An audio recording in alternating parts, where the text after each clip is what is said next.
Bismillahirrahmanirrahim.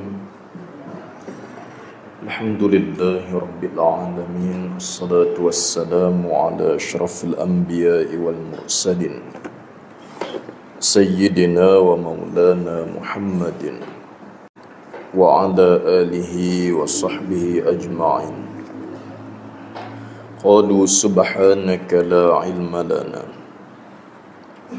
illa ma 'allamtana innaka antal alimul hakim wa tub alaina ya maulana innaka antat tawwabur rahim.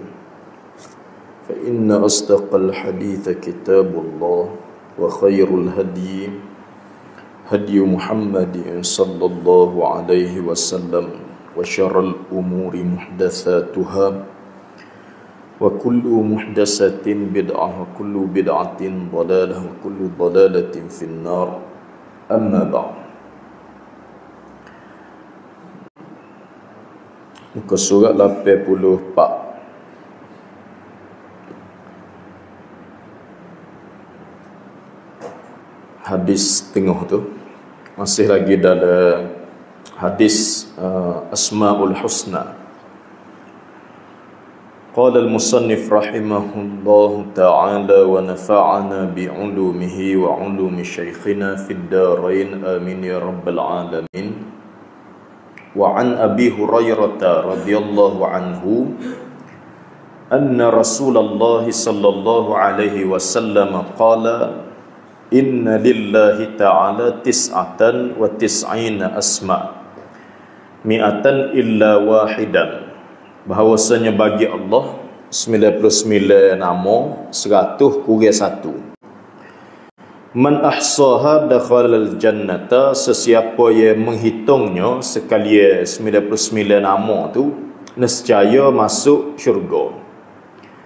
Innahu witrun yuhibbul witra, bahawasanya Allah itu ya tunggal dan mengasihi bilangan-bilangan ya ganjil. Huwallahu alladhi la ilaha illahu ar-Rahman ar-Rahim al-Malik al-Quddus as-Salam al-Mu'min al-Muhaimin al-Aziz al-Jabbar al-Mutakabbir al-Khaliq al-Bari al-Musawwir al-Ghaffar al-Qahhar al-Wahhab al-Razzaq al-Fattah al-Alim al-Qabid al-Basit al-Khafid al-Rafi' al-Mu'izz al-Mudil al-Sami' al-Basir al-Hakam al-Adl al-Latif al-Khabir al-Halim al-Azim al-Ghafur al-Shakur al-Ali al-Kabir al-Hafidh al-Mughith al-Hasib al-Jalil al-Karim al-Raqib al-Mujib al-Wasi' al-Hakim al-Wadud al-Majid al-Ba'ith al-Shahid al-Haq al-Wakil al-Qawi al-Matin al-Wali al-Hamid al-Muhsi al-Mubdi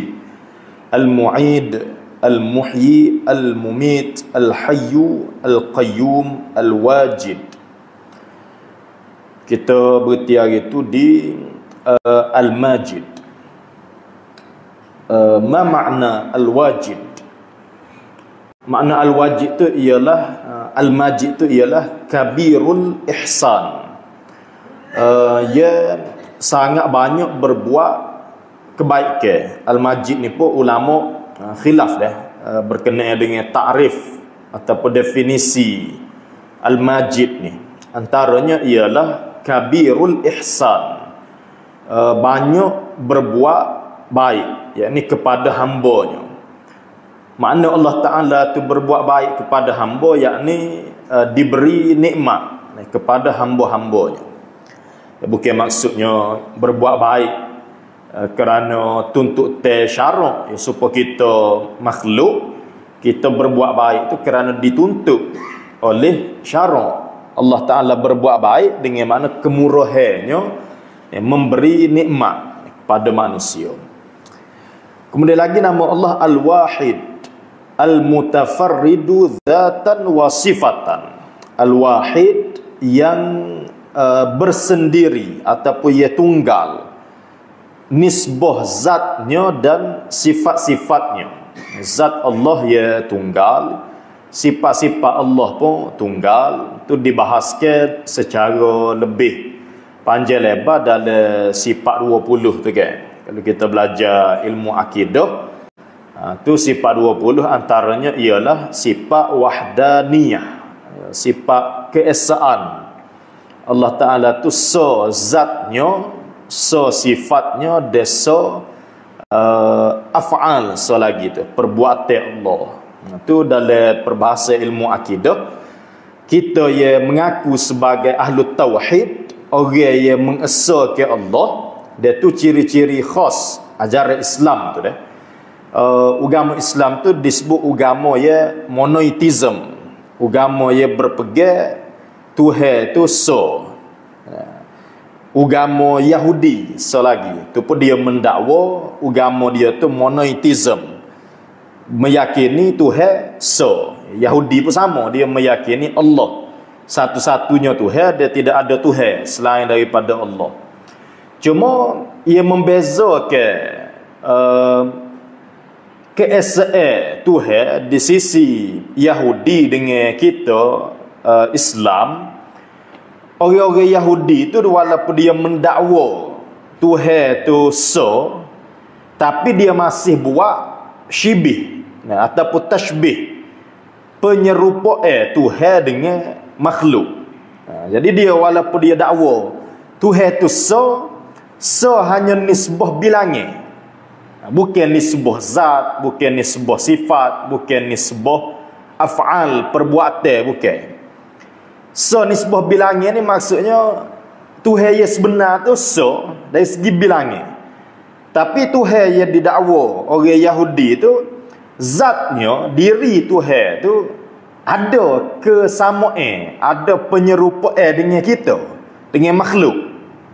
Mana dari segi nisbah Tuhan tu ada tangan, kaki, ada anggota tubuh. Yahudi pun berpegang gitu. Dia meyakini Tuhan tu ada tangan, ada anggota tubuh, tu dah. Jadi tidak so nisbah zat, sebab masih ada penyerupaan dengan makhluk. Kalau kita nak kata ke Tuhan tu so, Maha Esa, tidak boleh ada penyerupaan dengan makhluk. Jadi Yahudi itu hanya so nisbah adad, dia panggil nisbah bilangan. Tapi zat Tuhan itu lagu mana? Supaya dengan makhluk, ada tangan, ada kaki, yang menurut Yahudi gitu. Nisbah sifat ya supaya dengan makhluk boleh memberi bekas, Tuhan pun boleh memberi bekas, katanya Yahudi tu dah. Supaya dengan makhluk tu, perbuatan makhluk boleh memberi kesan, perbuatan Tuhan pun boleh memberi kesan, supaya dengan makhluk. Cuma so Tuhan tu nisbah bilangan gitu. So lagi agama di atas dunia ni yang mendakwa Tuhan so ni ialah ajaran Kristian. Agama Kristian juga dia meyakini, dia mendakwa agama dia agama monotheism, so Tuhan.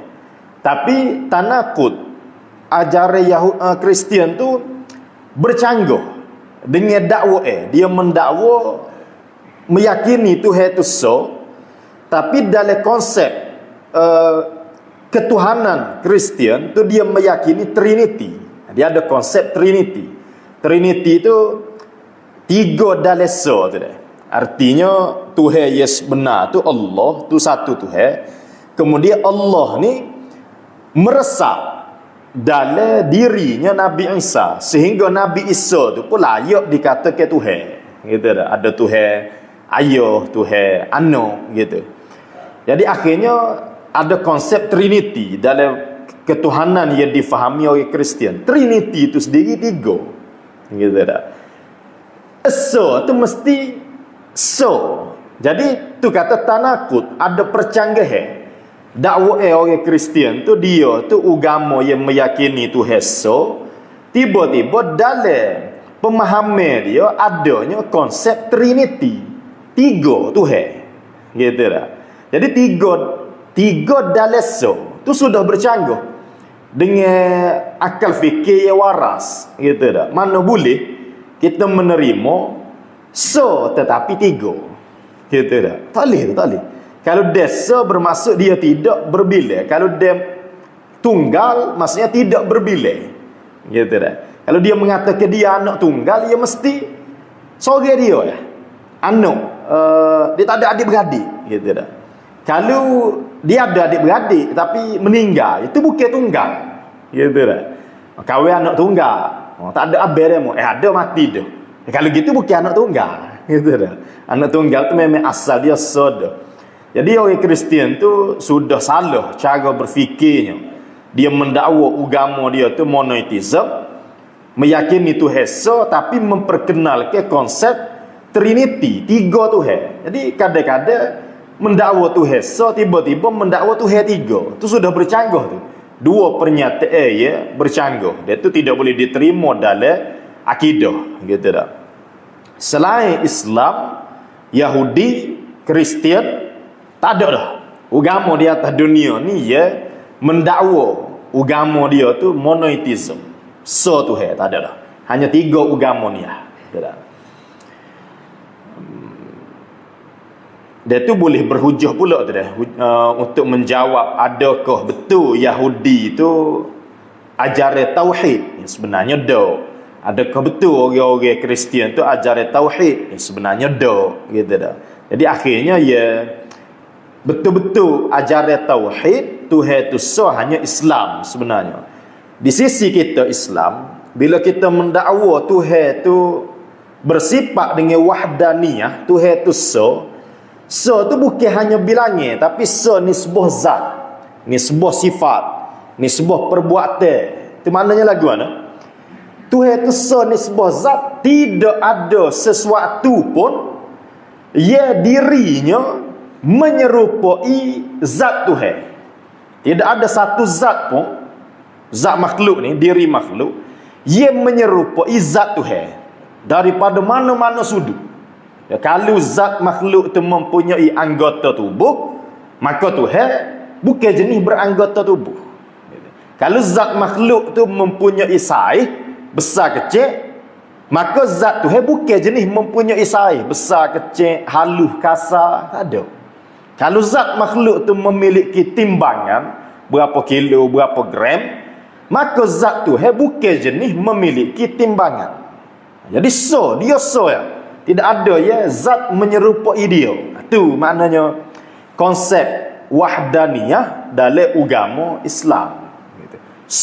Dari segi sifat, dengan makna tidak ada satu makhluk pun yang memiliki sifat serupa dengan sifat Tuhan. Tak ada tu.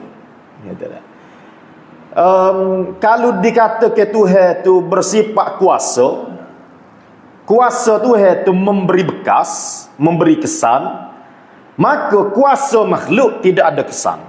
Kita serupa dengan kuasa Tuhan. Tuhan melihat, makhluk melihat. Tapi melihatnya makhluk tidak sama sekali serupa dengan melihatnya Tuhan. Gitu. Melihatnya makhluk tu dengan menggunakan alat biji mata, menggunakan bantuan cahaya, bergantung kepada jarak jauh dan dekat. Maka basar melihat Allah Subhanahu wa taala tidak menggunakan alat, anggota biji mata dan sebagainya. Melihatnya Allah tidak bergantung kepada jarak jauh dekat, tidak memerlukan bantuan cahaya. Jadi dia ada kedok makhluk lain ia boleh melihat tanpa bantuan alat? Tak ada. Hanya Tuhan ya. Ia melihat tanpa alat mata, tanpa bantuan alat, tanpa bergantung jarak. Hanya Tuhan. Jadi dia tu tunggal, pada sifatnya. Dia ada lagi pada af'al, perbuatan Allah. Hanya perbuatan Allah ia memberi kesan. Perbuatan makhluk hanya sekadar ikhtiar dan usaha, tetapi tidak boleh memberi kesan. Ketika kita telah obat, maka pada pegangnya kita tubuh ke obat ia menyembuhkan. Tapi perbuatan Allah Ta'ala yang menyembuhkan kita. Gitu dah. Ketika kita minum air kemudian hilang dahaga, Tu kita meyakini bukan air tu yang memberi kesan hilal dahaga. Kita minum air itu hanya ikhtiar dan usaha kita, tapi air itu sendiri tidak boleh memberi kesan hilal dahaga. Yang memberi hilal dahaga tu ialah perbuatannya Allah. Gitu dah. Pada hakikat. Itu maknanya tu hesa yang memberi kesan perbuatan dia. Perbuatan makhluk ikhtiar usaha yang tidak boleh memberi kesan. Gitu dah. Tu rekah-rekah lah. Tu kita kena masuk perbahasan akidah tu untuk kita tengok lebih detail sifat wahdaniyah. Kemudian lagi nama Allah mana tadi As-Samad. As-Samad. Allahus Samad. Itu dalam Quran tu kan. Al-maqsud fil hawaij. Tujuan bagi tiap-tiap hajat. Keinginan manusia, hajat makhluk, siapa yang dia harap ke supaya menunaikan hajat dia tu? Hanya Allah. Tu As-Samad. Allah Ta'ala satu-satunya yang diharapkan, yang menjadi tujuan untuk menunaikan hajat kita. Tu As-Samad. Allahus Samad artinya kita meyakini hanya Allah yang kita harapkan untuk menunaikan hajat kita. Ada pun selain Allah, selain Allah tu tadi kita bicara dah, tu perbuatannya tidak boleh memberi bekas, tidak boleh memberi kesan, hanya Allah yang boleh memberi kesan. Jadi perbuatan ketika kita ada hajat, yang kita harapkan secara hakiki Allah ialah, sebab hanya Allah yang boleh memberi kesan. Gitu.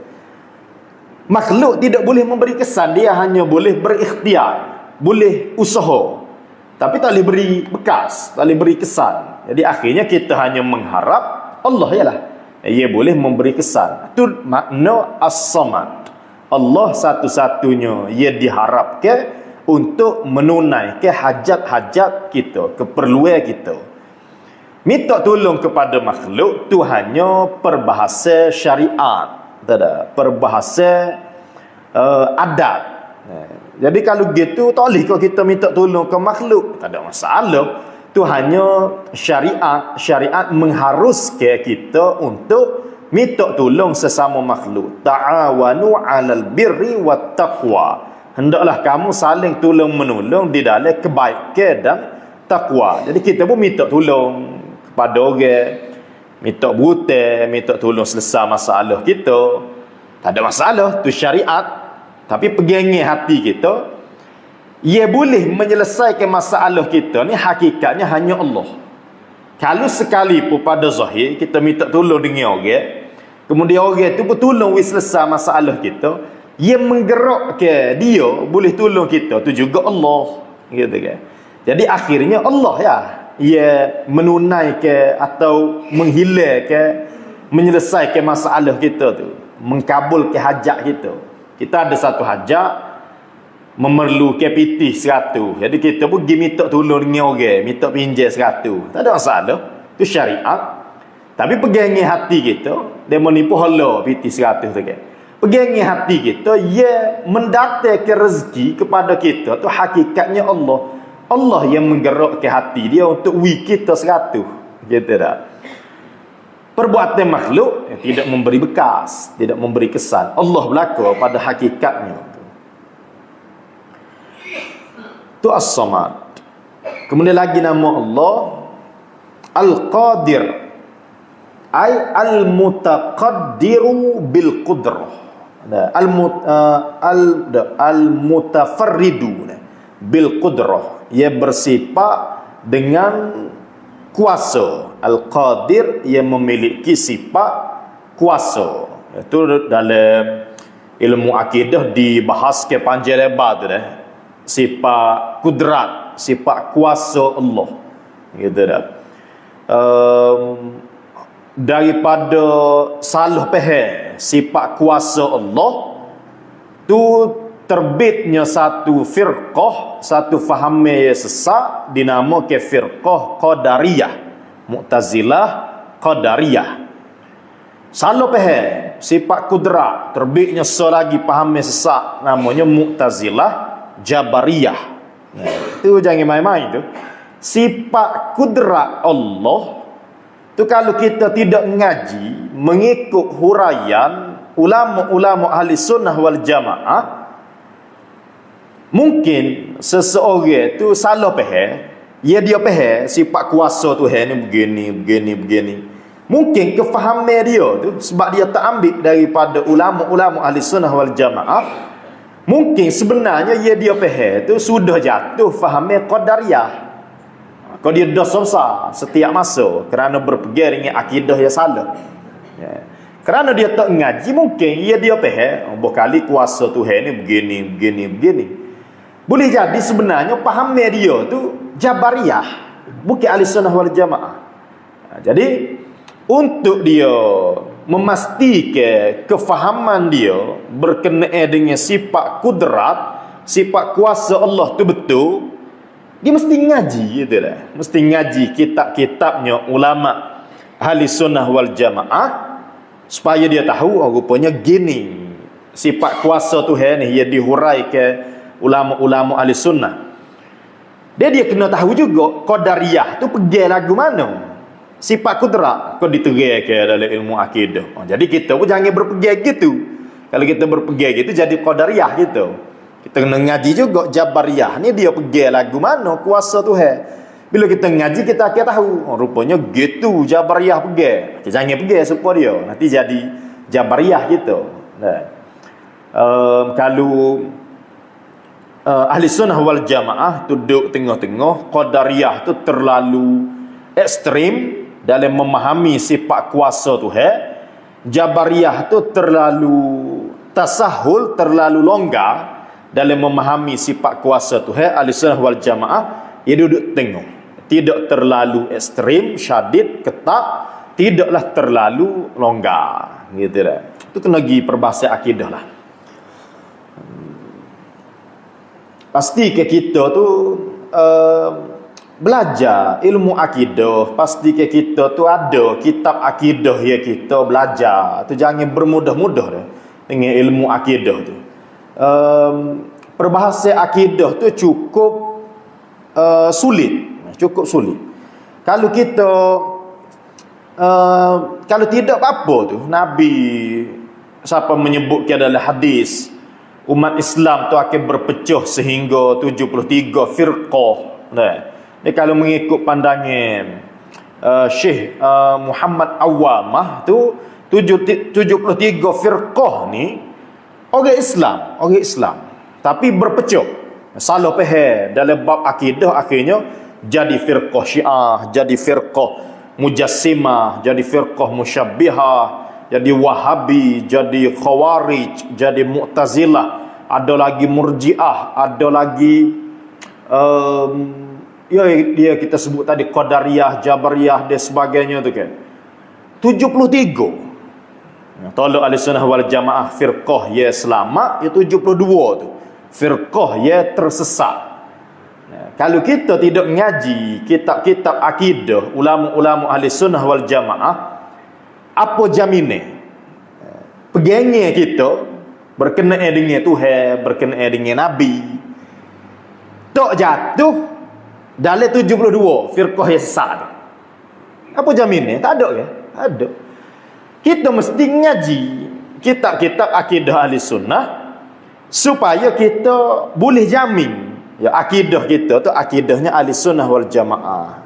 Kalau kita duk main agak-agak, duk main rasa-rasa, duk main sekadar gapo yang kita faham zaman budak, tak ada jaminan pegangnya akidah kita tu selamat daripada 72 firqah ya sesat gitu. Tak ada jaminan, Boleh jadi ya sebenarnya kita duk pegang selama ni tu rupanya akidahnya Wahabi gitu. Boleh jadi ya kita duk pegang selama ni lah rupanya Syiah gitu. Rupanya yang dipegang selama ni itulah Murji'ah gitu dah.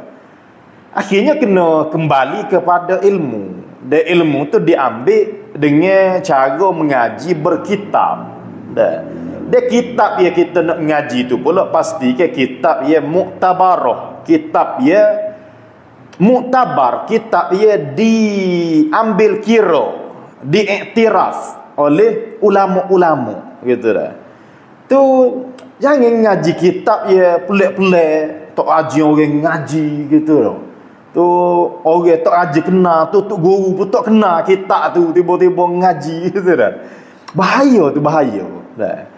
Kita ada kitab-kitab akidah ke fiqh ke sama ya. Jangan ngaji fiqh daripada kitab ya kitab ya tok haji didengar. Kita ada banyak tu kitab-kitab fiqh ya sudah masyhur, ya ulama-ulama kita duk ngajar, ya dijadikan rujuk ke kitab fiqhnya Imam Nawawi, ada Minhajut Talibin, kitab Raudhah, Syarah Muhazzab. Kalau kitab Jawi itu ada Sabilal Muhtadin, ada Matla'in Badrin, apa ni Muniyatil Musalli. Ya belajar itulah. Jangan nak winapok re pelik pada orang gitu. Kita apa dia mau ngaji, dia pun sebut nama kita. Tu ajar dengar, oh ni kita re gitu lah. Nak wi pelik pada orang. Ya beringat tu dah, pelik-pelik nama ke sesak gitu dah. Nama ke sesak tu. Ngaji ilmu tasawuf sama tu kita ada kitab Penawar, Minhajul Abidin. Tu jangan ngaji kitab tasawuf ya pelik-pelik gitu dah.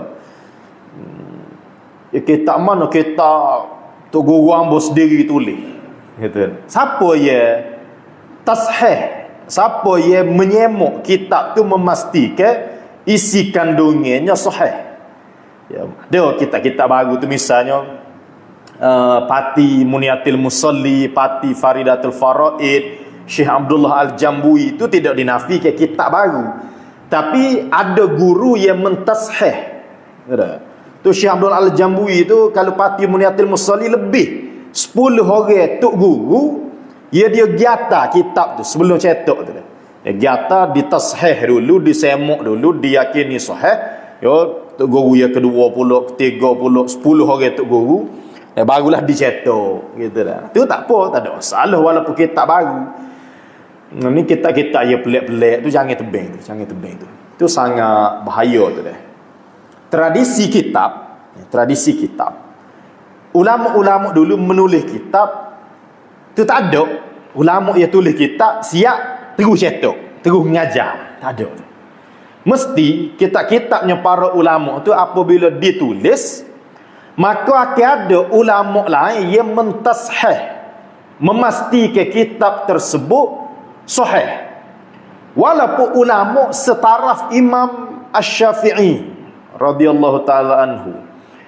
Imam Syafi'i itu bila menulis kitab, dia akan baca ke dulu kitab dia di hadapan murid-murid utama dia. Imam Al-Muzani, Rabi' bin Sulaiman Al-Muradi. Dia akan baca ke dulu di hadapan murid-murid kanan dia ni ya gila-gila punya alim tu. Nah, dia monitor kata gapo ya baru diajar secara umum gitu dah. Itu tradisi kitabnya para ulama gitu. Tak ada tu tulis kitab kemudian tak ada orang tashih terus ngajar lalu tu bahaya tu dia, bahaya tu. Jalan selamat kita orang awam belajarlah kitab-kitab ya sudah muktabar, sudah diiktiraf oleh ulama-ulama, kitab-kitab tua tu dah. Kitab-kitab turas istilahnya, kitab-kitab warisan para ulama tu. Kita orang Jawi ni, orang Melayu ni beruntung. Banyaknya kitab-kitab Jawi. Dalam bab akidah ada kitab Jawi, bab fiqh ada kitab Jawi tu dah. Sehingga ke kitab Sabilal Muhtadin tu walaupun hanya kitab Jawi, tapi kitab Sabilal Muhtadin tu mendapat puji daripada para ulama tu sehingga digelar minhaj Melayu gitu dah. Kalau kita Arab, fiqh mazhab Syafi'i tu antara kitab fiqh hebat gitu dah. Tu antaranya Minhajut Talibin bagi Imam Nawawi tu kan. Sabilal Muhtadin ni kitab Jawi, tapi sehingga pengakuan para ulama tu terhadap kitab Sabila tu disebutkan minhaj Melayu gitu dah. Seolah kitab minhaj Melayu tu. Ya kitab gitu ya kita ngaji tu dah. Hanya kitab pelik-pelik tu. Ilmu akidah tu jangan digadaikan dengan hanya fikir sendiri. Tak si rujuk kepada kitabnya para ulama. Tu cukup bahaya tu.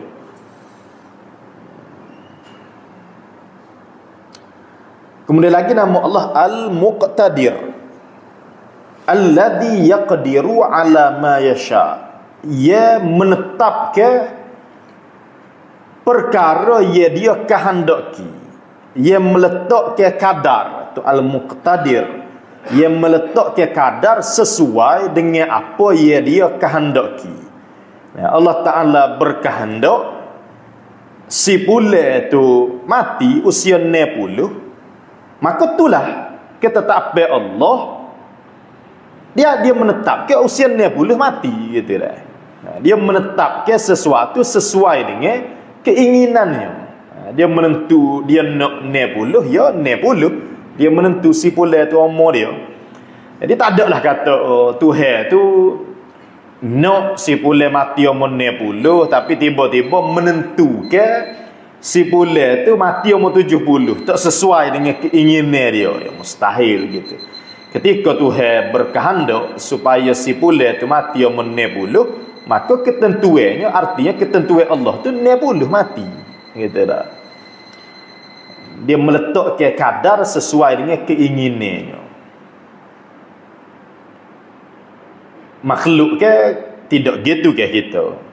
Keinginan kita lagu lain, tiba-tiba ya kita buat lagu lain. Gitu dah. Kita duk nampak 3 bilik nak buat rumah tu. Bila tukar duk ikat bata dah duk nengu semula 4 bilik lah. Gitu dah. 4 bilik pula tak sesuai dengan keinginan kita. Selama ni keinginan kita 3 bilik, tengok-tengok semula buat 4 bilik lah. Tak sesuai dengan keinginan selama ni tu kan. Makhluk tu gitu, nama lagi makhluk tu yang lemah. Kalau Tuhan tu tidak gitu. Dia menentukan sesuatu sesuai dengan kehendaknya.